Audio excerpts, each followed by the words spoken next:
งบ่อนอไปบัดไปอาจอยู่ในผู้ขาดผู้ทรมานหายบอนมันผิดกฎหมายผิดประเพณีบ้านผิดศีลธรรมยังลำลวงความรู้หลายก็เลยปวงวัดก็เลยเกิดดังกะลางแน่น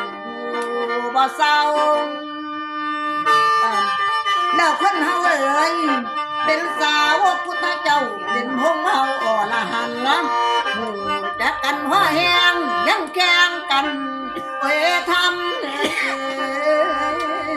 ชั่วแล้วแต่ควายหัวสัตว์เลี้ยงยังกลัวตายให้แล้วแลน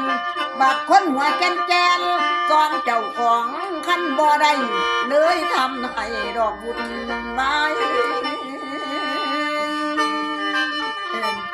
จำไว้แน่เด้อเพื่อนห้องน้องไอ้เฮาสิอยู่มีความสุขติดตารางเหลือนอนกูกะจำตายดอกทั้งลางวัดศาลายังว่างทุกตารางมันเห็นอ่างเข้าไปบัดฟังธรรมบ่ได้เสียดอกค่าจ้างวัดยังว่างดัวสุญา